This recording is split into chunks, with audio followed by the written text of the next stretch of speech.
큰 고통 사라져 오늘 잊고서 내는 밝았네 참 내 기쁨 영원하도다.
사랑하는 성도 여러분, 고난 주간 한 주간도 주의 은혜 가운데 잘 지내셨죠? 오늘은 주님께서 무덤에 계시고 또 세상이 고요한 그런 침묵의 토요일이었습니다. 오늘 이 저녁에는 주님께서 무덤에 계시던 그 시간에 그를 대하는 우리의 마음, 또 제자들의 마음, 그 주변 사람들이 어떻게 그날 그 시간을 보냈을지를 생각해 보는 시간을 갖도록 하겠습니다. 예수님께서 십자가에서 나의 영혼을 받으소서, 나의 영혼을 아버지께 맡기나이다 하면서 운명하신 이후에 해가 지어서 저녁이 다 될 무렵에 아리마대 요셉이라는 사람이 찾아와서 예수의 시체를 달라고 요구했었습니다. 우리가 잘 알듯이 예수님은 다른 강도들하고는 다르게 다 강도들보다 먼저 그 생명을 하나님께 맡기고 돌아가셨습니다. 그래서 뼈 하나 부러짐이 없이 그대로 보존되실 수 있었고, 다만 로마 군병이 살았는지 죽었는지 확인한다고 창으로 옆구리를 찔러 그 심장을 터치는 그런 사건이 있었죠. 예수님이 죽으신 걸 확인하고 요셉은 이제 빌라도에게 찾아가서 예수님의 시체를 달라고 요구했습니다. 참 그거 굉장히 아주 어려운 부탁일 텐데 그 사람 신분, 당시까지 자기를 드러내지 않았지만 오늘 성경을 보면은 예수의 제자였다고도 표현하고 또 누가복음을 보면 그는 공회 의원 중에 한 사람이었다고, 높은 신분의 사람이었다는 걸 말해주고, 그런가 하면은 새 무덤을 마련하고 준비하고 있었던 부자였다고 표현도 하고 있습니다. 그 아리마대 요셉에 의해서 예수님의 십자가에서 내려졌고 제일 먼저 그의 품에 안겨서 세마포에 쌓여서 무덤으로 옮겨지신 그런 날이죠. 그래서 장례가 치루어졌고 그렇게 하루에 해가 지나가게 됐습니다. 예수님께서 무덤에 계신 그 시간 동안에 예수님의 주변에 있었던 사람들, 또 예수를 대적했던 사람들, 그리고 예수의 제자들에게는 여러 가지 일이 있었을 것입니다. 먼저 성경의 기록대로 보면은 가룟 유다가 예수님이 정죄당하시는 걸 보면서 뉘우침을 느껴서 그가 예수를 팔 때 받았던 은 30개를 가지고 대제사장과 바리새인들을 찾아가서 반환을 하려고 했던 일이 있었다고 그래요. 그때에 바리새인들과 대제사장은 그의 그 반환하는 은 30을 받지 않았습니다. 네가 다 책임지라고, 우리랑 아무 상관이 없다고 하면서 박절하게 그를 외면했습니다.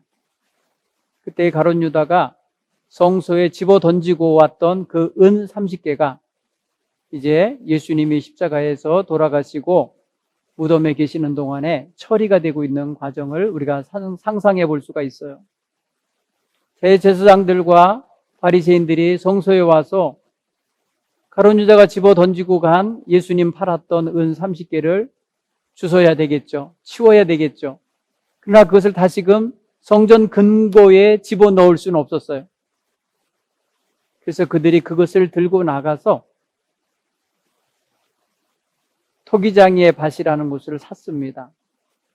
물론 그 사이에 예수님이 십자가에 달려 죽게 되는 그 과정 속에서 가룟 유다도 스스로 좌절하고 스스로 괴로워하다가 목매어 죽었다고 성경은 말하고 있습니다.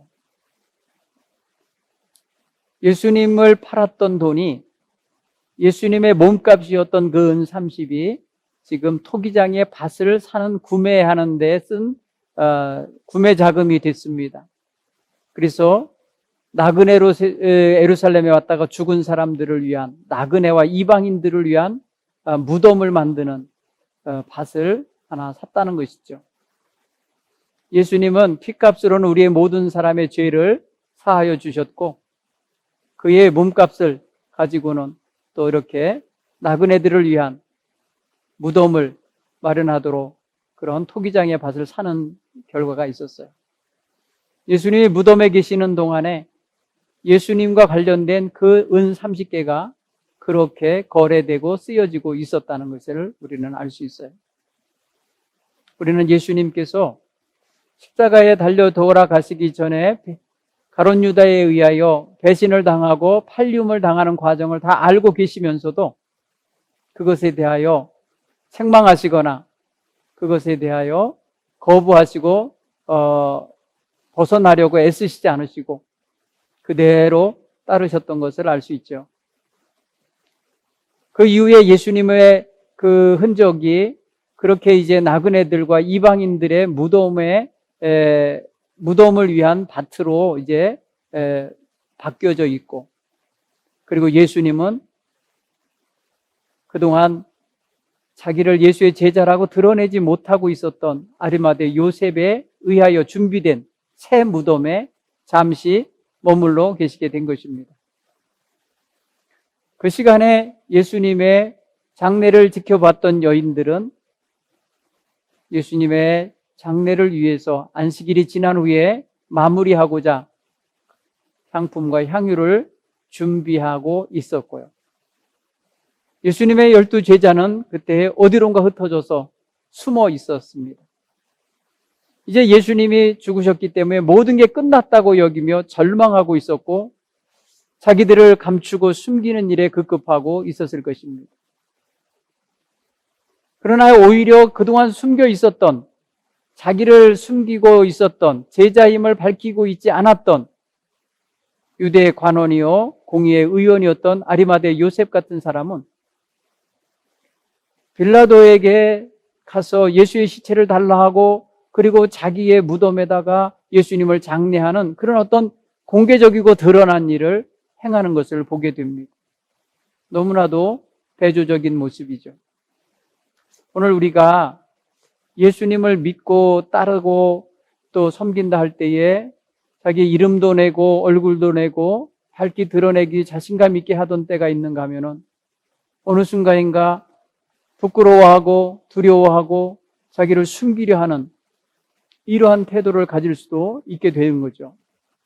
예수의 제자들은 예수님을 죽는 데까지 따르겠다고 다짐했었지만은 결국에는 예수님을 죽는 데에 가보지도 않을 정도로 같이 죽는 건 둘째치고 그 광경조차도 보지 않고 달아나 숨어버렸다는 것을 우리가 알 수 있어요. 그런 면에서 볼 때에 우리가 예수님의 무덤에 계실 동안에 저들은 정말 아무 면목도 없었고 또 어떻게 해야 될지도 알지 못했을 것이고 어디가 예수님이 묻혀있는 무덤인지조차도 확인하러 올 생각도 못했고, 그렇고 참으로 초라하게 그렇게 있었던 날이다. 이것을 알 수 있습니다. 말 없죠. 말을 할 수 없죠. 할 말이 없죠. 결국은 예수님 따르던 사람들, 호언장담하던 이들이 입을 다물고 침묵하며 도리어 두려움에 휩싸이고 절망에 휩싸여 있던 시간이 되고 말았던 것입니다. 어떤 면에서 그들에게는 굉장히 커다란 어둠이 드리워져 있던 시간입니다. 그들 인생에서 가장 어둡고 힘든 그런 시간이었을 것입니다. 그들이 만약 그 시간에 예수님이 사흘 후에 살아나실 것이다 라는 믿음을 갖고 있고 소망을 갖고 있었다면 그렇게 어둡게, 그렇게 침울하게, 그렇게 조용히 숨어 있지는 않았을 것 같습니다. 주님을 맞이할 준비를 하고 주님의 부활을 맞이하기 위해서 아마도 여러 가지 축제를 준비하여 갔을 것입니다. 결국 보면은 예수님의 무덤에 계신 그 시간 동안에 예수님과 그의 주변에 있던 사람들은 부활에 대한 소망을 전혀 가지고 있지 못했고 다시 살아나실 것이라는 전혀 기대함도 없었던 것이고 어찌할 바 알지 못하고 방향 잃은 자들처럼 그렇게 헤매이고 있는 모습이었을 것입니다. 그런데 공교롭게도 놀랍게도 예수님이 생전에 하셨던 말씀을 마음에 기억하고 긴장하고 있는 사람들이 있었다는 것이죠. 바로 예수를 죽이는 일에 앞장섰던 대제사장과 바리새인들입니다. 오히려 이들은 예수님이 하신 말씀을 아주 민감하게 반응하면서 지켰습니다. 그래서 빌라도에게 가서 그 무덤을 지키게 해달라고 무덤에 경호원을 붙여서 경비대를 붙여달라고 요구를 하게 됩니다. 누가 지금 예수의 부활에 대하여 신경 쓰고 있습니까? 예수의 제자들은 전혀 그거에 대한 생각조차 하지 못해 나중에 예수님 부활했다는 소식을 듣고조차도 믿지 않았다고 하여 부활하신 예수님께 꾸지람을 듣는 걸 보면은 예수님을 따르면서 예루살렘까지 쫓아왔던 제자들은 예수님의 무덤에 계신 것이 끝이라고 여겼고 절망으로 여겼던 게 분명합니다. 도리어 긴장하고 정말 예수가 부활하면 어떡하나 하면서 거기에 절반의 마음을 두고 있었던 바리새인과 대제사장들이 훨씬 더 깨어 있었던 모습인 것 같아요. 우리가 오늘 예수님을 믿고 여기까지 왔는데 정말 우리가 평소에 했던 말들, 다른 사람들이 지나가는 것처럼 들었던 말도 그들은 기억하고 있을 겁니다. 우리가 입에 달듯이 말하고 있었고 입에 붙은 듯이 말을 하고 있었는데 정작 우리는 예수님의 부활에 대해서 전혀 관심 없는 사람으로 살고 있을 수 있어요. 여러분, 오늘 우리가 그런 면에 있어서 부활주의를 맞이하고 부활절 아침을 맞이하려는 마음가짐을 갖는다면 깨어 있어야 됩니다. 죽음의 권세가 끝이 아니라는 거예요. 죽음의 권세가 완전히 승리한 게 아니라는 거예요. 여러분, 예수님의 제자들은 예수님이 돌아가신 그날 어딘가 숨어서 절망 속에 어둠 속에 있는 동안에 바리새인과 대제사장들은 깨어 있었다는 거예요. 긴장하고 있었다는 거예요. 부활하실까 봐 경비병을 붙여놓고 무덤 문을 또 행여라도 제자들이 열어서 꺼내갈까 봐 임봉까지 해놓고 있었다는 거죠. 그리고 그들이 빌라도에게 한 말을 들어보면 그가 살아있을 때 죽으면 사흘 후에 살아날 거라고 말했기 때문에 그런다는 거예요. 우리는 그런 면에 있어서 평소에 예수님의 말씀을 묵상하고 읽고 듣고 했던 모든 것들을 정말 이런 상황 속에서 정말 궁극적인 상황, 정말 그것을 믿음으로 확인해야 될 그런 상황 속에서 바로 표현하고 드러낼 수 있어야 됩니다. 바리새인들은 그리고 대제사장들은 그래서 빌라도에게 가서 그렇게 경비병을 붙여서 그것을 호위하고 지키도록 해달라고 부탁했을 때에 빌라도가 너희들에게도 병사가 있으니 너희들이 가서 지켜라. 너희들 마음대로 해라 하고 허락을 해줍니다.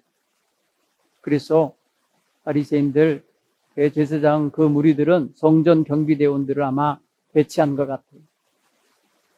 여러분, 무덤을 확인하고 지키고 있었던 사람들은 바로 제자들이 아니라 바로 대제사장의 무리였다라는 걸 알 수 있어요.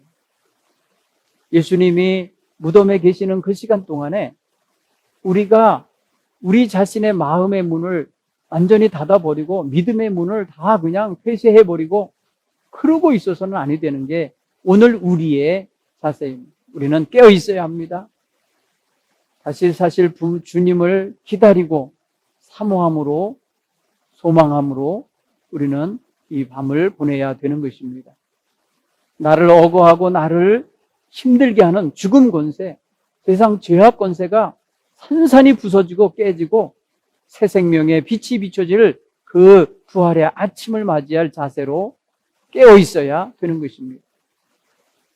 오늘 우리 마음속에 주님을 기다리고 사모하고 부활의 주님과의 만남을 원하는 그런 믿음을 굳게 크게 갖는 그런 이 저녁이 되기를 바랍니다. 여인들도 사실은 부활의 주님을 맞이할 거면 향품을 준비하고 향유를 준비할 것이 아니라 음식을 준비하고 새 옷을 준비하고 예수님의 책찍 맞은 자리에 그렇게 치료할 약을 준비하는 게 훨씬 더 부활을 믿고 있는 사람의 자세일 것입니다. 그러나 그들은 역시 장례가 치루어지는 동안에 내내 슬픈 눈으로 멀리서 바라보며 울었어요. 그리고 가서 장례를 제대로 못 치루었으니까 온전히 치루어드리고 싶은 마음에 안식일이 지나기 전에 그래서 향품과 향유를 사둔 거예요. 그들에게도 역시 부활의 아침을 맞이할 준비는 없었던 거죠. 부활의 아침날 가장 먼저 무덤을 찾아갔던 여인들이 놀래 자빠지게 되는 이유가 뭐냐? 부활하신 주님을 맞이할 거라고 생각을 못하고 갔기 때문에 그래요. 사랑하는 성도 여러분, 오늘 이 저녁에 우리는 주님의 부활하신 아침을 맞이하기 위해서 그래서 우리 마음속에 제자들처럼 그렇게 두려움에 사로잡히거나 어둠과 절망에 사로잡혀 나타나지도 못한 채 숨어 있는 모습이 아니고 그리고 부활을 전혀 예상치도 못하고 장례 준비하기 위해서 향품이나 향유를 준비하러 뛰어다니는 여인들도 아니고 우리는 분명히 주님의 부활하심을 믿고 있는 성도들이니 절망의 마음이 아니라 소망의 마음으로 그렇게 깨어있는 밤이 되어야 할 줄 믿습니다. 그래서 이 시간 우리 함께 기도해야 될 것은 우리가 그동안 그리스도인으로서 바로 서지 못한 모습이나 정말 궁극적으로 그리스도임을 드러내야 될 자리에서 부끄러워하거나 숨었던 모습이 있다면 회개하고 주님의 귀한 백성으로서 아리마대 요셉처럼 자신의 모든 위치를 드러내고 그렇게 역할을 할 수 있는 담대함을 갖게 해달라고 기도하시기 바랍니다. 또한 주님의 부활하신 날 아침을 맞이하는 그런 소망의 사람들로서 어둠이 아니라 밝은 은혜의 빛 가운데 거하기를 소망하시며 기도하시기 바랍니다. 행여라도 삶의 여러 가지 어려움과 힘겨움 때문에 마음에 어둠이 들어차 있다면 주님을 생각하는 마음으로 주님의 부활하신 그 은총이 내게 임할 것을 믿음으로 밝은 소망의 마음으로 변화되기를 기도하시기 바랍니다. 또한 우리는 부활하신 주님과 함께 연합하여 주님의 선하신 뜻을 계속 이어서 이 땅에 복음을 증거하며 살아야 할 백성으로 세움받아야겠으니 담대한 믿음의 사람으로 서도록 기도할 수 있는 이 밤이 되기를 바랍니다. 함께 기도하겠습니다.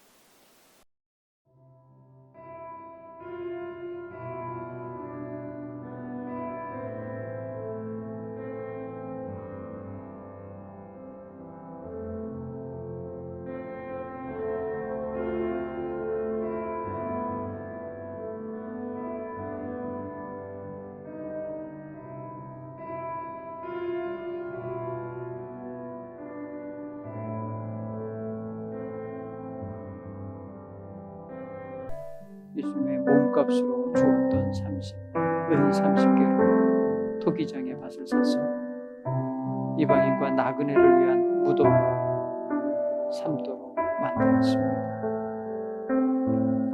제자들은 예수님이 무덤에 계신 동안 어디론가 도망쳐서 숨었으며 두려움에 사로잡혀 있었습니다. 예수를 사랑하며 따랐던 제자들, 특별히 여인들은 예수의 장례를 다 치르지 못했다. 향품과 향유를 준비하는데 급급했습니다. 그러나 나는 바리새인들은 예수님의 부활을 생각했고 그가 부활하면 안 된다고 생각하여 무덤을 봉하고 지키고 있었던 것을 볼 때 오늘 우리의 속에 예수 부활에 대한 확신이 있는지 돌아보게 하시고 부활하신 주님과 내가 온전히 연합할 수 있는지 다시 한번 확인할 수 있게 하여 주옵소서. 주여, 부활의 아침을 맞이할 준비를 온전히 할 수 있게 하여 주옵소서. 부활의 아침을 맞이할 준비를 온전히 하게 하여 주옵소서. 주여, 인도해 주옵소서. 우리를 위해 십자가를 지신 주님, 우리가 주님의 무덤에 계셨던 그 시간에 좌절하고 절망하고 두려워하며 머물 것이 아니라 주님이 다시 부활하실 것을 믿고 소망에 가득한 믿음으로 깨어있게 하시고 주님 맞이할 준비를 할 수 있는 그런 자세를 갖추게 하여 주옵소서. 오늘 이 저녁 하나님, 저희들의 마음을 부활의 소망으로 가득 채워 주옵소서. 죽음 권세, 사망 권세 이기신 우리 주님의 부활하심을 맞이할 준비를 온전히 하게 하셔서 그 마음에 어둠을 물리치고 밝은 은혜의 빛 가운데 서게 하여 주옵소서. 탄식과 두려움과 눈물을 걷어내고 소망의 기쁨을 가지고 환한 미소를 띠며 기다릴 수 있게 하여 주옵소서. 우리 사랑하는 동부교회 성도들, 지금 삶의 현장이 여러 가지로 어렵고 고되지만은 부활의 주님과 연합할 것을 소망하며 온전히 깨어있게 하시고 담대히 깨어있게 하여 주옵소서. 우리 주 예수님 이름으로 기도드리옵나이다. 아멘.